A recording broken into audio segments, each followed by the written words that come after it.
기도하겠습니다.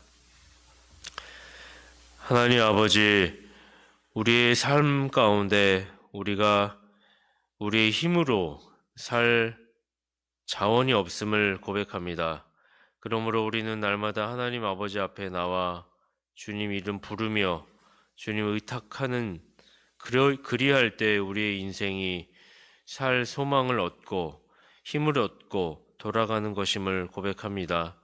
주님, 우리에게 너희는 이렇게 기도하라 말씀하여 주셨던 것처럼 주님의 말씀을 지침으로 삼아 우리가 어떻게 기도해야 할지 모를 때 주님 가르쳐 주신 그 말씀대로 기도하여 하나님 들으시고 응답하여 주시는 은혜의 경험을 할 수 있도록 하여 주시기를 소원합니다. 주님의 이름을 부를 때 올바른 뜻에 올바른 목적을 가지고 하나님 이름을 부르고 하나님께서 들으시고 응답하실 때 가장 큰 복된 역사가 일어날 것임을 믿사오니 그런 기도의 사람들 되도록 주님 함께하여 주시옵소서. 이 아침에 기도하러 나왔습니다. 말씀을 또한 묵상하고 깨닫고 알기를 원하여 나왔사오니 주님께서 지혜를 주시고 깨달음을 주시고 하나님이 주신 힘을 얻고 돌아가는 시간 되도록 함께하여 주시옵소서. 우리 구주 예수 그리스도의 이름으로 기도합니다. 아멘. 우리는 주님께서 기도를 어떻게 해야 하는지에 대해 가르쳐 주시는 것을 보게 됩니다. 소위 우리는 이것을 주 기도문이라고 하여 우리의 기도의 모범을 삼고 있습니다. 이 기도문은 크게 두 부분으로 나뉘어져 있습니다. 먼저는 앞부분, 하나님의 나라와 하나님의 영광과 직접적으로 연관된 것들을 구하는 내용이고, 그리고 그 다음은 인간들 자신과 연관된 것들을 구하라 하는 내용으로 이렇게 두 가지로, 두 부분으로 나뉘어지는 것을 말씀해 주고 계십니다.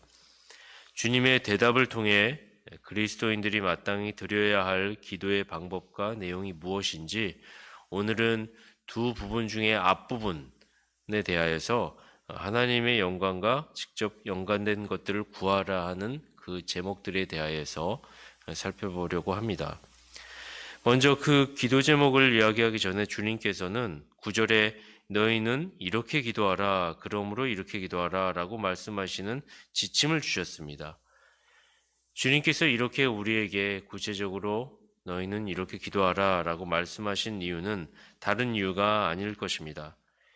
유대인들 사이에 기도의 의무와 관련하여 부패한 것들이 수없이 끼어들어 있었기 때문입니다. 사람들은 기도할 때 많은 실수를 범하기 때문이죠. 기도할 문제와 또한 기도의 방식이 무엇인지에 대해 모르고 내 뜻대로 내 마음대로 기도하는 경향성이 있기 때문에 주님께서는 잘 모르면 내가 가르쳐 줄 테니 너희는 이렇게 기도하라 라고 지침을 주신 것입니다. 그러므로 초신자일 경우나 우리가 기도를 공중 앞에서 또한 어떻게 해야 될지 잘 모르겠을 경우 주님의 기도를 묵상하는 것이 크게 유익할 것입니다. 주님의 기도의 구조를 주님께서 어떻게 짜시고 어떻게 배열했는지는 우리가 기도를 어떻게 드리는지에 대한 모범 공식이 될 것입니다. 우리의 신학적 사고를 기르고 거기에 부합한 올바른 기도를 주님께서 가르쳐 주시니 그 내용을 참고하였으면 좋겠습니다.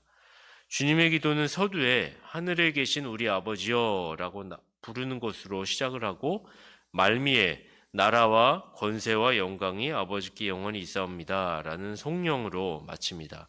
그리고 그 중간에 7가지의 간구가 나오는데 그 7가지의 간구의 내용은 하나님과 연관된 3가지 내용과 인간의 필요와 연관된 4가지 내용, 이렇게 나누게 됩니다. 이 구조를 우리가 잘 이해하고 우리가 기도를 할 때 이런 방식으로 하는 것이 하나님께서 들으시고 응답하시는데 기뻐하시는 구조이구나 라는 사실로 우리의 기도의 유익을 삼았으면 좋겠습니다.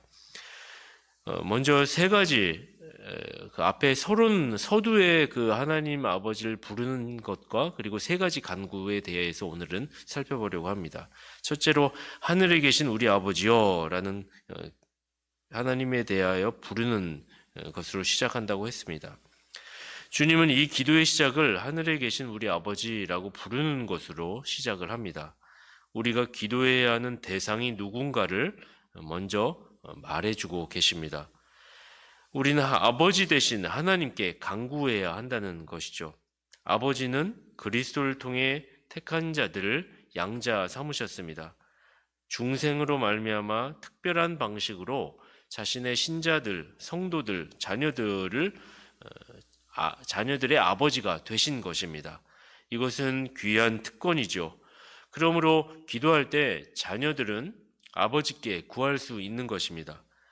아버지는 자녀에게 가장 좋은 것으로 주기를 기뻐하시기 때문이죠. 또한 그 아버지는 하늘에 계신 우리 아버지여라고 우리가 이렇게 부르고 있습니다. 우리 아버지십니다. 나 개인의 아버지가 아니라 우리 택함 받은 모든 자녀들의 아버지이십니다. 우리는 나만의 기도, 내 기도만 해서는 안 됩니다. 택함 받은 주의 자녀들의 기도들, 우리 모두가 한 가족이기 때문에 우리는 내 자신의 필요를 넘어 형제의 필요에 대해 많은 관심을 가지고 기도해야 합니다.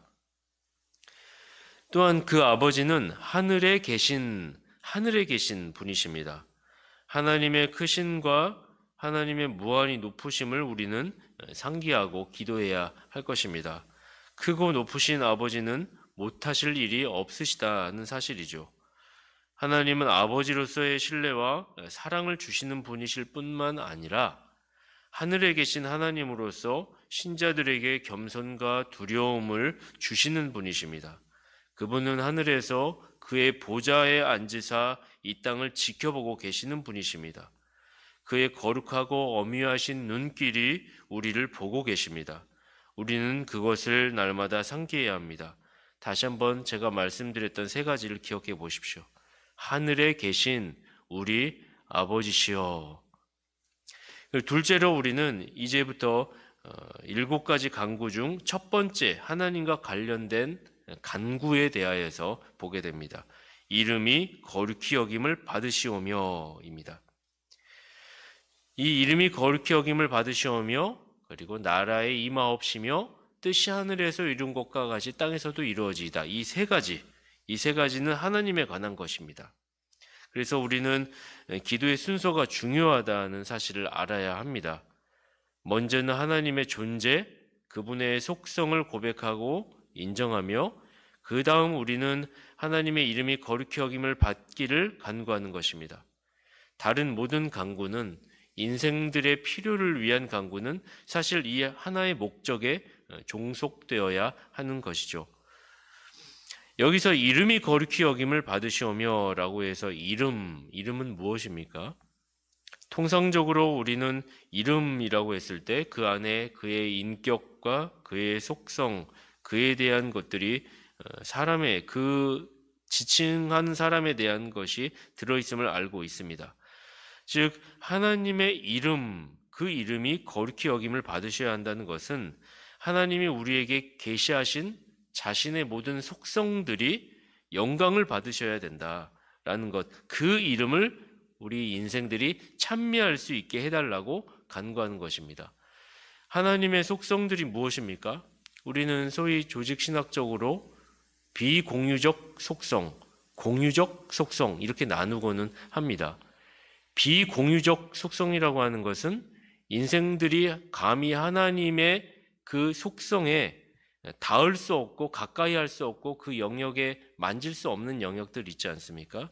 전지하심, 전능하심, 불변하심, 무한하심, 무소부재하심 이런 것들이 비공유적 속성으로 우리는 칭하고 있습니다. 그러면 공유적 속성은 우리가 인간과 소통하고 느낄 수 있는 거룩하심, 의로우심, 선하고 인자하시고 자비하심 이런 도덕적인 속성이 공유적 속성이 될 것입니다. 이런 하나님의 속성들을 그의 이름 안에 그 속성들이 들어있다라고 우리는 생각을 하고 하나님께서 자신의 이름이 영광받으시기를 원하신다라는 마음을 가지고 우리가 그 이름을 찬미할 수 있게 해주십시오라고 우리가 기도하는 것입니다. 하나님의 섭리와 하나님의 은총의 기이함, 그 다양하고 아름다운 역사하심을 진실로 드높이 찬양하게 하여 주십시오라고 기도하는 것, 이것이 이름이 거룩히 여김을 받으시오며 라는 것입니다. 그러면서 동시에 신자는 우리의 삶을 통하여 우리에 의해 하나님의 이름이 거룩해지기를 소망해야 합니다. 그러기에 내가 너무 부적당한 존재임을 인정하고 내 스스로 이 일을 할 능력이 없음을 알고 하나님의 은혜를 구해야 할 것입니다. 이렇게 되면 신자는 어떠한 상황과 환경에 처하더라도 주어진 환경 때문에 비관하거나 낙심하는 것이 아니라 하나님을 영광스럽게 하고자 하는 열망을 품는 쪽으로 생각하고 해석하며 나아가게 될 것입니다. 그의 이름이 거룩히 여김을 받으시오며 라는 것이죠. 세 번째로는 나라가 임하시오며, 그리고 네 번째로는 뜻이 하늘에서 이루어진 것 같이 땅에서도 이루어지다. 함께 내용을 살펴보고자 합니다. 이것은 하나님 나라에 대한 기도입니다. 나라가 임하시오며, 하나님 나라는 그것이 의미하는 바 두 가지라고 할 수가 있을 것입니다. 하나는 먼저 하나님 나라는 이 땅에서 이루어지고 경험하게 되는 것이죠. 우리가 예배를 드리고 말씀을 들을 때 성령 하나님께서 역사하시죠. 그래서 우리는 역사하실 때 거듭나게 되는 은혜를 경험하게 되는 것입니다. 중생의 경험, 회심의 경험, 이런 중생의 경험을 하게 되면 성령 하나님께서 과거 옛 본성 가운데 살던 자에게 새 마음, 새 본성을 주십니다. 그렇게 되면 그 사람 마음속에 평강과 기쁨이 자리하게 되죠. 그 사람은 천국을 경험하게 되는 것입니다. 그러니까 하나님 나라가 언제 임하는 것입니까? 우리가 이 땅 가운데 중생하게 될 때 그 사람 마음이 하나님 나라가 임하게 되는 것이죠. 그리고 또 하나의 하나님의 나라의 의미는 무엇일까요? 종국적으로 주님 재림하실 때 완성될 나라, 천국을 의미할 것입니다. 주님이 오시면 그때는 죄와 사망의 그늘에서 우리를 건져내 주실 것입니다. 모든 사탄의 세상에서 우리를 이기게 하실 것입니다. 그 나라는 신자들이 소망하는 나라일 것입니다. 우리는 그 나라가 임하기를 원합니다 라고 기도해야 하는 것이죠. 그러므로 신자는 이미 구원받고 중생하여 하나님 나라를 누리는 자인과 동시에 아직은 완전히 도달하지 못한, 우리가 가야 할 저 본향 천국에 도달하지 못한 자들입니다. 이미와 아직의 긴장 속에 있는 것이죠. 그러므로 신자는 이 땅에서 중생하였을지라도, 마음으로 하나님 나라를 누릴지라도 여전히 요한 사도의 말과 같이 온 세상의 악한 자 안에 처해 있기 때문에 여전히 이 땅에 육신을 입고 살고 있는 동안에는 이 세상 속에서 완전한 하나님 나라가 임하시기 전까지 하나님의 뜻이 이 땅에서 나를 통해 구현되어 그 뜻을 실행하여 주님 나라에 나아갈 수 있도록 우리가 요청하고 기도해야 하는 것입니다. 하나님의 뜻이 하늘에서 이룬 것과 같이 땅에서도 이루어지이다. 주님 나라가 올 때까지 우리가 해야 할 의무가 여기 있는 것이죠. 이렇게 해서 세 번째까지 하나님의 나라와 영광을 위한 기도 제목이 마무리가 되는 것입니다. 결론입니다. 정리를 하자면 주님께서는 먼저 지침을 주셨다 하셨습니다. 그러므로 너희는 이렇게 기도하라. 인생들이 연약하여 제각각 자기 뜻대로 기도하려는 본성이 있다 했지요. 그래서 그들을 위해 기도의 지침, 어떤 방법과 어떤 내용으로 기도를 해야 할지를 가르쳐 주셨기 때문에 우리는 주님이 가르쳐 주시는 주 기도문을 통하여 그 기도의 배열과 구조를 통하여 기도가 이렇게 하는 것이구나라고 하는 모범된 답안을 따라 기도에 유익이 있을 것임을 알아야 할 것입니다. 그리고 이제 네 가지, 그 첫째 서론 말고 세 가지 하나님을 향한 기도 제목, 그래서 총 네 가지죠. 이 사실을 요약하자면, 첫째로 우리는 기도의 시작을 하늘에 계신 우리 아버지여로 시작해야 합니다. 하나님은 아버지 되신 분이심을, 하나님은 나만의 아버지가 아니라 뿐만 우리들의 아버지시라는 것, 그래서 우리가 공동체성 가운데 형제들을 위해 서로 기도해야 한다는 것, 하나님은 하늘에 계신 분으로서 모든 것을 아시고 보고 계신다는 사실 앞에 신자는 겸손해야 된다는 사실, 그리고 둘째로 우리는 이름이 거룩히 여김을 받으시오며라고 기도해야 한다 했습니다. 하나님의 이름, 그분의 속성, 그분의 사역, 그분의 일하심에 대해 우리는 그분께서 찬미 받으시기에 합당한 분이심을 인정하고 우리로 찬양할 수 있게 해달라고 기도해야 합니다. 그리고 마지막으로 우리는 나라가 임하옵시며 그리고 뜻이 하늘에서 이루어진 것 같이 땅에서도 이루어지다라고 하여 하나님을 향한 그의 영광을 위한 기도 마무리까지 보게 됩니다. 우리는 하나님 나라가 임하기를 기도해야 한다 했습니다. 먼저 하나님 나라가 개인의 중생과 회심을 통해 우리 마음속에 임하기를 소원해야 하며, 그 다음 신자는 장차 올 영광의 나라 그리스도의 재림을 소망하며 오늘의 삶에서 하늘에서 이루어진 것 같이 그 하나님의 뜻이 오늘 이 땅에서도 이루어지게 달라고 기도해야 할 것입니다. 이 기도의 모범을 통하여 하나님께 올바른 기도와 올바른 목적에 부합한 기도를 통하여 응답받는 은혜의 경험을 함으로써 우리에게 위로가 되는 시간이 되는 저와 여러분이 되기를 소망합니다. 기도하겠습니다. 하나님 아버지, 주님께서 가르쳐 주신 주 기도의 내용을 통하여 우리의 기도의 방향성이 어디에 있어야 하는지에 대해 배웠습니다. 하나님께서 하늘에 계신 분이시고 그 이름이 영광 받으시기에 합당한 분이시기에 우리는 그것을 묵상하고 생각하며 그 앞에 철저히 작고 연약한 우리들을 생각할 때 주님께서 주신 이 땅에서의 이 놀랍고 크신 은혜가 얼마나 큰지에 탐복하지 아니할 수 없는 것입니다. 주님 감사합니다. 우리 인생들을 이 땅에 허락하여 주시고 하나님을 찬송할 수 있도록 삼아주시니 감사합니다. 또한 그 이름에 부합하여 주님 나라 임하기를 간절히 소원하오니 우리가 주님께서 부르시는 그 날까지 성실히 주의 일을 수행하고 감당해 나갈 수 있도록 도와주셔서 죄와 사망의 권세가 틈타지 않도록 우리의 마음을 흔들지 않도록 주님 도와주시옵소서. 우리 구주 예수 그리스도의 이름으로 기도합니다. 아멘.